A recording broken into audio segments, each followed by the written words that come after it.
Alright, you might be able to hear a trickling noise, and no, that isn't on the toilet, that's a river. So I'm out in the middle of nowhere, and I'm rotating here, so you can see I'm in perfect darkness apart from, got a bit of red light on here, just so I don't fall arse over the proverbial. But just a quick video, quick thought on the, let's have a look, Thrunite. So Thrunite TC15, yes, before people put in the comments, there is a TC15 version 2, but I wanted to check the stock one before I went on to the next one. I might get the next one after this. Thrunite sent me this, but as you know, I've tested these things to bits because I want to see if they're a load of rubbish or not. So I'll turn the red light off then. Enough waffling, let's have a look. So I'll put this on its lowest, which is moonlight. You can hardly see that there. I mean, it's very, very, very low. I'm not going to go over all the facts and figures, but you couldn't walk by that. Smooth reflector on this one. I think it's using the Cree XHP or the XP35. I've got a few other lights with that, which I'll test alongside. So if we turn around here, not a lot to see there. So we'll go on to low. Now there's low. Yeah, you could probably walk by that. I'm recording in 4K HDR to try and get a good colour gamut. So if you've got a monitor that supports that, you'll get the full 10-bit range of colour, unless YouTube knock my upload again like they did last time. So it's stretching out a little bit, not a lot though. And then you can move up from there. So that was a little medium, and this will go up to about 2,300 lumens on that emitter. So that's medium. And then if we go up again, so low, medium, high. I had to go through the cycle there again because I waited too long for it to go up again, and it'll sort of head back down on the UI. Not bad though, look, I think that's pretty good. And you can see there's a pronounced beam there. In fact, you can see the beam there, look. There's the running light, just so you can find the button. But you can see, so in the centre there, if I can get it to focus, it's a bit better. In the centre there, you can see the throw there, and then the spill to the left and right, which is a triangular shape there. Pretty good beam though, look. We'll pull it down there, pull it down, pull it down. So you're getting a lot of push on this, especially bearing in mind on turbo, it's nearly 2,000 lumens there claiming. But look, can you see the extremity on the left there? So you're not getting full flood, and it's certainly not a super floodder like the Woburn D1, for example. But I'll show you them just so you can calibrate what you're looking at. But we'll go to turbo there. Whee, what was that dropping? So there's turbo.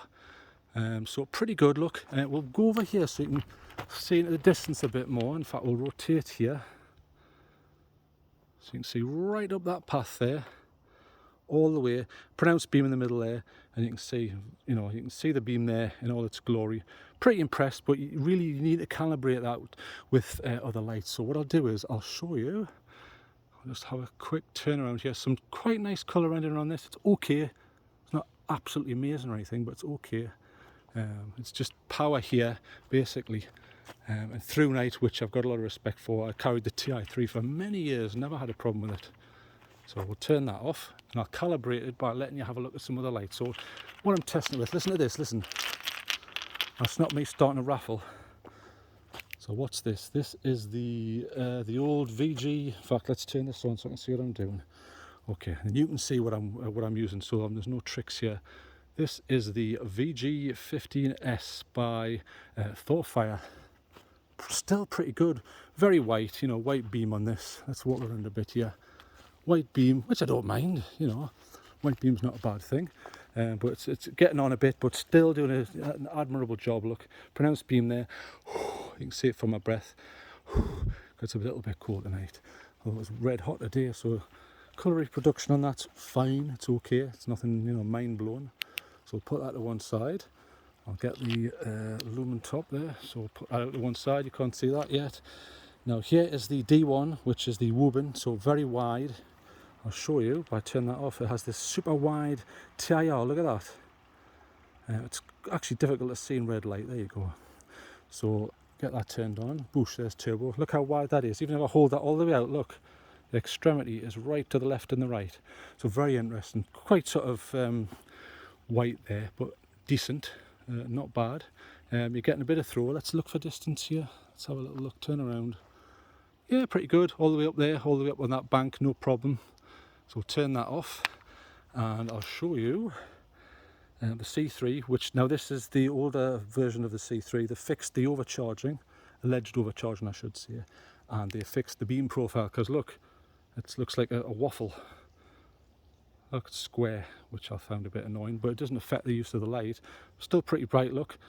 very prominent in the middle there, you know, not a lot of spill to the left and right, but certainly fun light, very white, a lot of sort of tint shift there, but it does the job.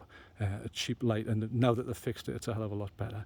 So compare that, and then just so you know what else we've been looking at, I was looking at the Warrior, I never remember the name, is this, it's the Olight M2T Warrior.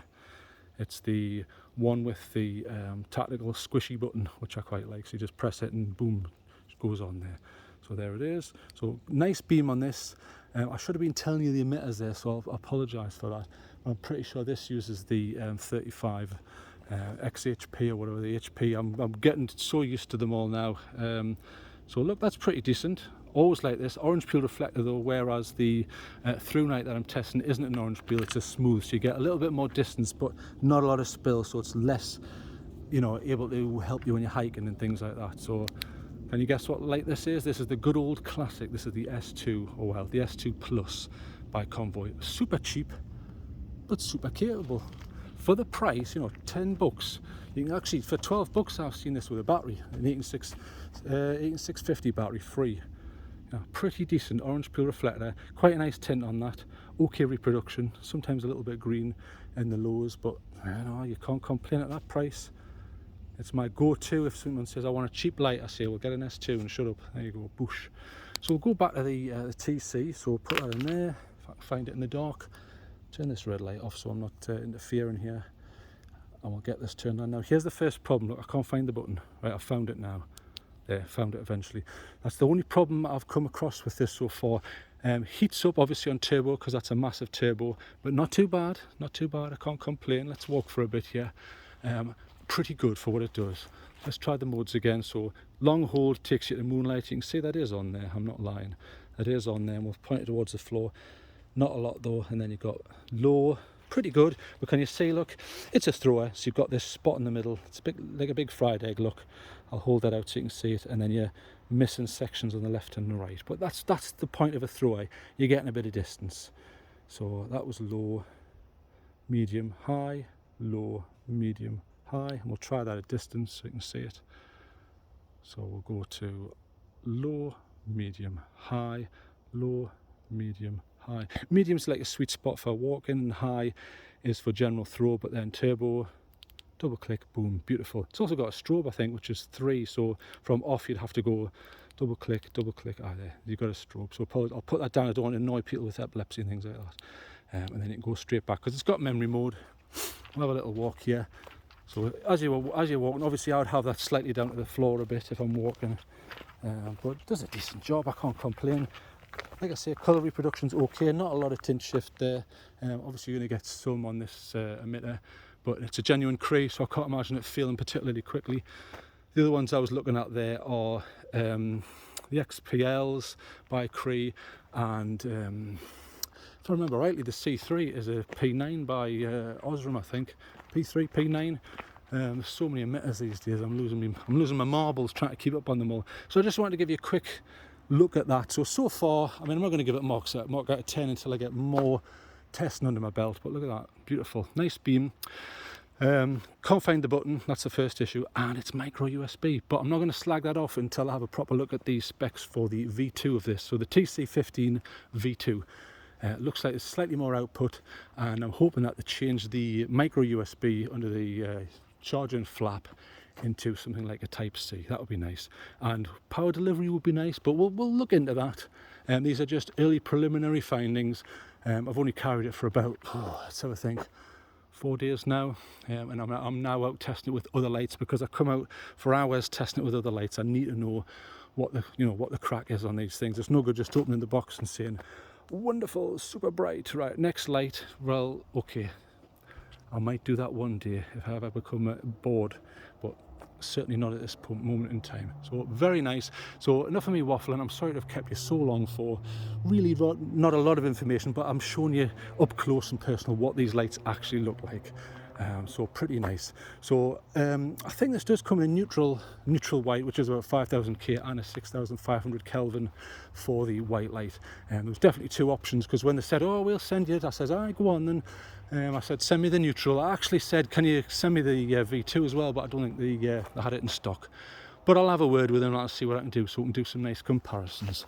So a full review will be up after I have carried this for 2 weeks, basically.